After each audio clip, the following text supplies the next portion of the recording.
The wind and what it means. The wind gives each of us an opportunity to put our faith into practice. It is an opportunity to build our faith. It is an opportunity to live our lives for God and His purpose. It is an opportunity to see God move. It is an opportunity to achieve all that He would have us do. It is an opportunity to shine. It is an opportunity to stand out, all for the glory of God. The wind allows us an opportunity to believe in God and believe what His Word says. The wind allows God to move and reveal Himself in our lives. We can choose to be the dust moved by the wind, or the wind that moves the dust. It really is our choice, and it really is that simple. One choice has purpose, destiny, call, fortitude, unmoved conviction and belief. It is a faith that grows from seeing God respond to our obedience to Him. We become powerful and unmoved. We become leaders. It is a choice to believe in God, what He says, and it will not be based on what we see or what we hear.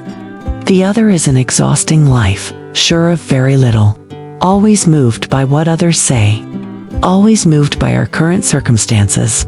This life will steal our faith and our convictions. Faith dying as our resolve fails. Which do you think God would have us to be as His people? And which do you suppose would glorify God? Choices and decisions. God told Moses to take the promised land. He told Moses He had given that land to them. But they had to believe regardless of what they saw or heard. Joshua told Moses, "We can take the land." Only Caleb believed the same, and it was only those two who saw God's promise. I hope you see the significance of this story, that it gives you an idea how important our decisions become. We each have a destiny and perfect plan, but in each of us, individually, we have the ability to alter that plan. Joshua saw what was out there, and it looked bad. He had a choice. The whole of the Jewish people whined to Moses that they would rather go back to Egypt and be slaves. None of them saw God's promise, and we are no different. It looked bad for Joshua and the Israelites. But Joshua believed what God said instead of what he heard and saw. And Joshua saw his promised land. We have that same choice. And we too can see God's promised land. Our actions and beliefs will direct our future's outcome. Don't be confused. God does not promise us an easy life, but He does promise us an amazing life. I had a friend once tell me, if there was a God, He would not let this happen. We are back to calloused hands, their ability and strength. Building calluses hurts, but they can do anything. Here is what 1 Peter 1-7 says. These have come so that the proven genuineness of your faith, of greater worth than gold, which perishes even though refined by fire, may result in praise, glory and honor when Jesus Christ is revealed.